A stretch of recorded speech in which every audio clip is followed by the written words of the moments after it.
Hey guys, I'm Jeffrey and this is AutoAlchemy, the intersection between typology and self-growth. And today, I'm going to help you guys figure out how to know if you are an ENFP. Unlike me, I am actually an ENTP.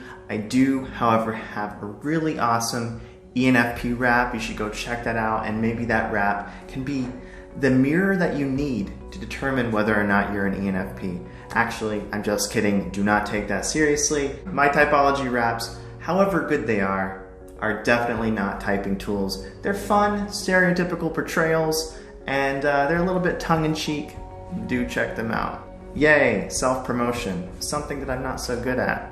But back to the point of the video. If you've landed on this video, then you are most likely wondering, how can I know if I am an ENFP? Maybe you took some online test and maybe that test vomited out a 4-letter code for you. Maybe it told you that you are indeed an ENFP. Maybe it told you that you're an ENFJ. Maybe it told you you are an ESTJ, and you read those results and you were like, no, that doesn't really resonate. I saw this other profile over here. I saw this other cute little cartoonish avatar and it spoke to me, it resonated with me.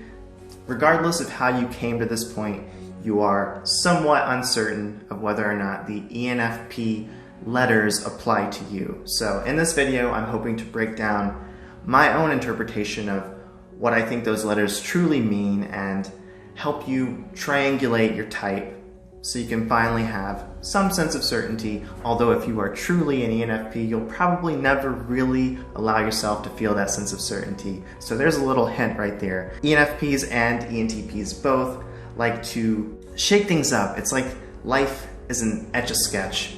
And every now and then, you think you've got this perfect, precise portrayal of certainty. That's not good enough. We don't like the trap of the familiar, so we shake it up. And hopefully, this motion doesn't look too provocative. I am so sorry, YouTube. By the way, earlier I mentioned that maybe you took a personality test and that's how you've ended up debating your type. And truth be told, there are actually a few different good reasons that you might want to take online personality tests with a grain of salt. Reason number one is that online personality tests happen to be very unreliable. There's actually a good bit of research kind of backing that claim up, and beyond that, they're just not very good at capturing the nuances and the subtleties of human experience. They often type you on the basis of some very silly, very isolated behavioral thing that you're doing without really looking to the cognitive preferences that kind of underlie human behavior. So we're really trying to chip away at the surface level stuff and get down to the foundation of why you are the way you are. What are the different components of your personality that animate you, that move you through the world? This is really, in my opinion, the best way to think about personality type. Complication number two when it comes to online personality tests is that we don't really perceive ourselves clearly. That's honestly the basic premise of analytical psychology, of depth psychology. This whole field is built on the notion that there are mechanics beneath the surface that we don't really see. There are pieces of ourselves that we are blind to, and we can even be blind to our primary mode of operating because we are doing it so often. It's so habitual that we don't even see that we're doing it. So it could be that maybe you are an ENFJ and you're constantly living in the world of extroverted feeling, but you don't see it because it's your default. It's like we don't put people in the Guinness Book of World Records because they've been doing a really good job of breathing. We give them accolades, we celebrate them when they can hold their breath for ridiculously long periods of time. That's unusual. That's not the default. So hopefully that metaphor conveyed some kind of point. I'm a little bit uncertain. But yeah, we don't see ourselves clearly. It can be hard to take an honest look in the mirror. Maybe we idealize one personality type and we really strive with everything we have to be like that personality type. But if you ask any of our friends and family, they'll be like, yeah, this guy is definitely not an INTJ. As an example, I like to use that example because I myself used to believe that I was an INTJ back in my college days. And the third complication when it comes to online personality tests is that they don't really do justice to the intratype variation. So yes, you might be an ENFP, but you meet someone else who is definitely an ENFP and you guys don't really gel well. Maybe you're completely different human beings, and that can be attributed to personal circumstances, your upbringing, or maybe it can be attributed to your actual differences in cognitive preferences. So I'm someone who appreciates the objective personality system, and within that system there are actually 32 different subtypes of each of the 16 personalities. I had to verify my math with a little Google search, and that is indeed the way that you get to 512 types. 32 times 16, that's what's up.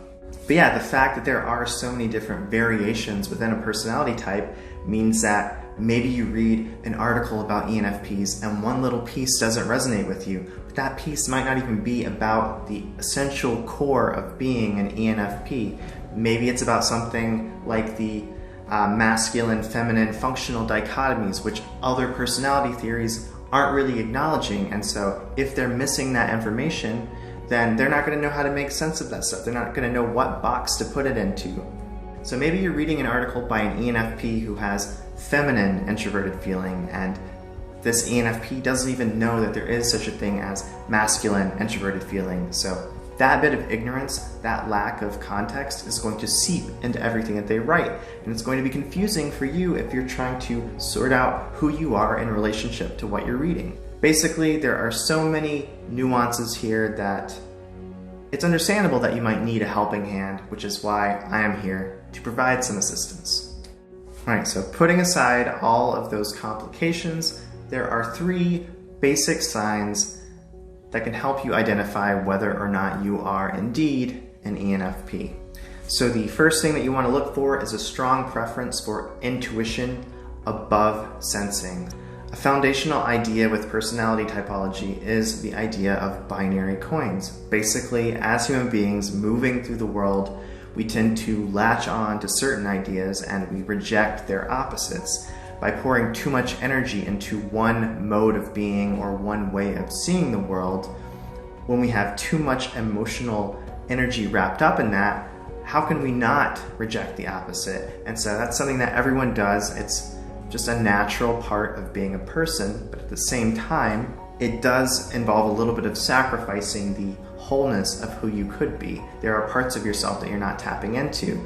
And so, in any case, whenever we have a particular personality dichotomy, let's say thinking versus feeling, one of those will become a savior and one of those will become a demon. So one of them will be something that we actively seek out, something that we take responsibility for, while the other is going to be something that we reject and something that becomes a bit of a trigger for us. We don't want to think about it. We don't want to deal with it. We've repressed it for so long that we very deeply lack the talents and skills needed to deal with it, and we just don't have the reps in. We don't have the habit of dealing with it.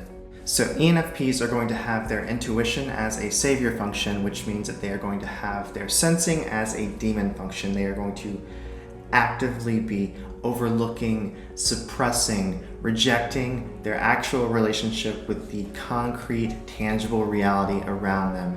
Instead, they are going to be more at ease or at home and thinking in terms of abstract metaphor. They are going to be thinking about alternate possibilities, alternate ways of looking at things, and consequently the actual detail, the sensory detail of the world around them is going to be more overlooked. It's going to seem like an afterthought or an irrelevancy. So the second thing that all ENFPs are going to have in common is the human need of gathering. So gathering also exists on a binary coin. The opposite side of gathering is organizing, and essentially, insofar as you are continually trying to accrue new experiences, new possibilities, you are going to necessarily be overlooking the organizing element, where you are carefully curating things. You are operating with a less is more kind of mentality. So ENFPs are definitely not less is more kind of people. They're definitely actively seeking out new experiences, new possibilities. They might be reading new books, watching new YouTube channels. They want to inundate themselves with new information because there might be something hidden within that information. They might not even have a good reason for for seeking this stuff out, but there's always the possibility that there's something in there that they're not seeing. There's always a chance that there's gold hiding within this heap of potentially useless accumulations. And so the reason that I speak so passionately about that particular point is that as an ENTP, I'm also Savior Intuitive and I'm also Savior Gatherer. I can really understand this aspect of the ENFP. I can understand the maximalism that's involved there. I too have way too many bookmarks, way too many books. I inundate myself continually with things that I'm not even sure are worthwhile, in the hopes that maybe someday I will revisit that book that I underlined and I will extract out the final beneficial meaning from it. And of course, because those two things could also apply to ENTPs, we need one final thing that will help us narrow down to ENFP. So the third thing that all ENFPs have in common is a shared decider axis. They're all going to be on the introverted feeling, extroverted thinking axis. So what that means for ENFPs is that values, morals, ethics are going to be a very personal, subjective thing, while thinking is going to be more of a collective, tribal experience. So that means that whenever ENFPs are trying to solve some sort of problem, they're going to do it in a very group-oriented way. They want to get everybody's ideas out on the table. They want to see all of the logic so that they can compare the logic on a spectrum and let the ideas duke it out in the best possible way. Now you can contrast that with ENTPs like me, who, yeah, we want the best possible idea to win, but we aren't really determining the best idea in the arena of public opinion. We are more inclined to retreat with our introverted thinking and carefully think through things, and then we might bring the logic out to the world if we're feeling lucky or if we are in debate mode. But in general, we want the actual process of working through the logic to be more private, as opposed to the ENFPs who do want to do that collective, hive mind kind of logical reasoning. Again, I'm going to use ENTPs as a contrast. So I said that for the ENFPs, values and morals are personal and subjective. You can contrast that with the ENTPs for whom values are more of a collective phenomenon. I am more aware of what other people think matters. I'm more aware of public ideas of what is ethical, what is good, what is bad. I have less of a personal investment in that. Anytime I am thinking in terms of good and bad, I'm always reducing it down to a personal, subjective, logical process. So if you're doing that, there's a good chance that you're not an ENFP. So as an ENTP with this need to retreat into the world of personal logic, I might have the problem where I'm kind of reinventing the wheel, whereas ENFPs might actually get down to the nitty-gritty. They might actually make progress because they're operating more in the public sphere. So a little tangent, by the way, according to the objective personality system, about half of the ENFPs out there have savior introverted feeling, while the other half have savior extroverted thinking. So this gets back to that idea that I mentioned before of intratype variation. You're going to see some ENFPs who are more logically oriented, some ENFPs who like to actively get out there and start working with other people to solve collective problems. And then you're going to have your ENFPs who are a little more subjectively oriented and value oriented. They are instead going to be more content focusing on matters of what feels good, what is aesthetically pleasing, what do I like, what do I dislike, what is good, what is bad. That's more the realm that they're operating within. So anyway, hopefully that gives you a framework for understanding whether or not you are an ENFP. I think the main thing you're going to need in sorting out questions like this is a little bit of honesty. You have to really carefully examine your life, examine your habits, ask yourself about where you happen to get into a flow state, what sorts of topics or activities are very triggering for you. That can give you some indication of what is a demon function, like what are you actually avoiding. And usually there's also a relationship between the savior and the demon in that you're seeking the one in order to avoid the other. I seek a sense of variety by gathering up abstract possibilities because I don't want to be limited. I don't want to have to deal with the introverted sensing side of things. It's as if I hope that somewhere in all that variety, I'm going to find some sort of cheat code or shortcut that will finally enable me to avoid thinking about the hard, linear, careful labor involved in doing the SI work. And also keep in mind what I said earlier about the possibility that you are peacocking. I know that you probably don't want to admit that, but everyone does it to some degree. Whenever we are actively bad at something, or whenever we don't normally take responsibility for something, we kind of like to flex a little bit when we finally embrace that thing, even if it's only for a moment, a fleeting moment. Like I said earlier, nobody goes around receiving like Guinness Book of World Record acknowledgement because they breathe normally. You only acknowledge the people who are doing some sort of unusual feat.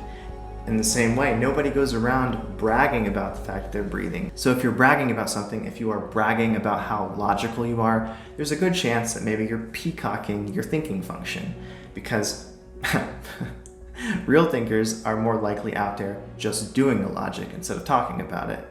Anyway, that's all I've got. So if you guys have any questions about this topic, please feel free to drop them down in the comments and I will get to them when I can. As always, I appreciate you guys checking out my channel. I appreciate you liking, commenting, and subscribing. I will catch you guys next time.